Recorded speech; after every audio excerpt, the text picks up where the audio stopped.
అందరికీ నమస్కారం. జూన్ 21వ తేదీ అంతర్జాతీయ యోగా దినోత్సవ సందర్భంగా మనందరం కార్తీక మాసం ధనుర్మాసం లాగా జూన్ మాసాన్ని యోగా మాసంగా గుర్తించి నెలంతా శారీరక మానసిక ఆరోగ్యాన్ని పెంపొందించుకోవటానికి నిజ జీవితంలో యోగాను ఒక భాగంగా చేసుకుని అందరూ ఆచరించాలని మన ప్రధానమంత్రి శ్రీ నరేంద్ర మోడీ గారు మరియు ఆంధ్రాను యోగాంధ్రగా మార్చాలని ఆంధ్రప్రదేశ్ ముఖ్యమంత్రి శ్రీ నారా చంద్రబాబు నాయుడు గారు ఇంటింటికి యోగా చేరాలని సంకల్పించారు. ఇందులో భాగంగా ఇంటింటికి యోగా కార్యక్రమానికి మీ అందరికీ స్వాగతం. ఈరోజు పాదహస్తాసన్ విశేషత తెలుసుకుందాం.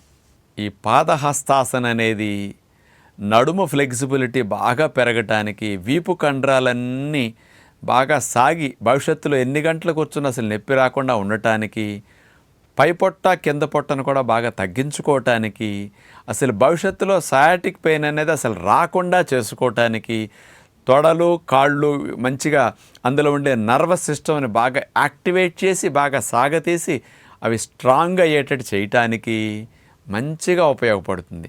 అట్లాగే డైజెస్టివ్ పవర్ని పెంచడానికి కూడా ఈ పాదహస్తాసన మంచిగా ఉపయోగపడుతుంది. అలాంటి పాదహస్తాసన్ని రెండు మోకాళ్ళు వంచకుండా నుంచుని మోకాళ్ళు ముద్దు పెట్టుకుని ఆసనంగా ఎలా చేయాలో ఇప్పుడు మనం చూద్దాం. పాదహస్తాసన చేసే విధానాన్ని స్టెప్ వైజ్ చూడబోతున్నాం. ముందుగా రెండు కాళ్ళను ఆనిచ్చి అట్లా స్ట్రైట్గా నుంచున్న తర్వాత స్టెప్ 1, రెండు చేతుల్ని భుజాలకు సమాంతరంగా అలా చాపాలి. గాలిని పీల్చుకుంటూ చేతులను పైకి తీసుకెళ్తాం. ఇది స్టెప్ 1. స్టెప్ 2, చేతుల్ని అలా ఫోల్డ్ చేస్తాం. చేతుల్ని అట్లా డైరెక్షన్ మార్చి చేతుల్ని పైకి తీసుకెళ్తాం. స్టెప్ 3, బాగా పైకి చేతులు ఎవరో పట్టుకు లాగినట్టుగా స్ట్రెచ్ చేసి పైకి సాగతీస్తాం. తర్వాత స్టెప్ 4, అట్లా కాళ్ళని నడుము దాకా స్ట్రైట్గా ఉంచి నడుము నుంచి తల భాగాన్ని మెల్లగా గాలి వదులుతూ అట్లా ముందుకి బెండ్ అవుతూ వెళ్ళాలి. చేతుల్ని అట్లా నేల కానిచ్చేసి ఉంటారు.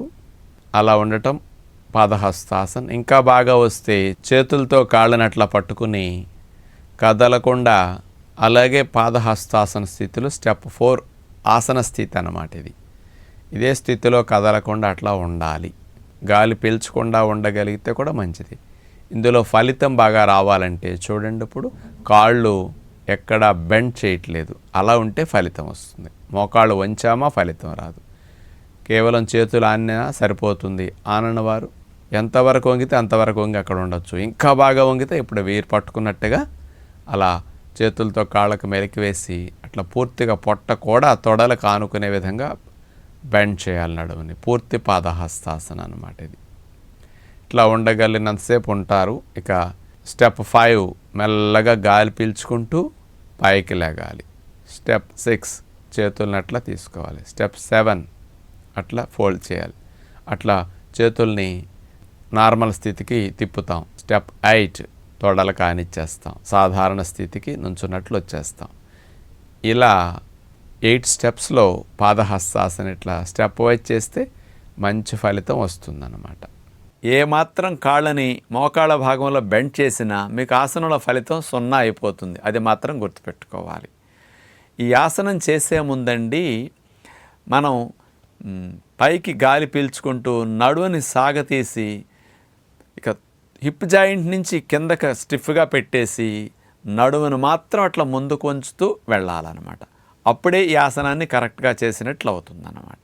ఈ పాదహస్తాసనం చేసేటప్పుడు మనం చూపించిన విధంగా మీకు రాలేదని మీరు నిరుత్సాహపడుతున్నారేమో, అట్లా పడొద్దు.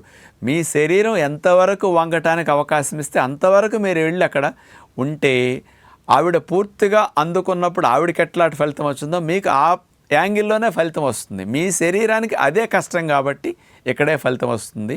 అది మరవకండి. బాగా నడుము నొప్పితోనూ సయాటిక్ పెయిన్తోనూ లోవర్ బ్యాక్ పెయిన్తో బాధపడేవారు మాత్రం ముందుకు వంచే ఇలాంటి పాదహస్తాసన మాత్రం పూర్తిగా ఆ సమస్యలు తగ్గే వరకు మానాలని మాత్రం గుర్తుపెట్టుకోండి. నమస్కారం.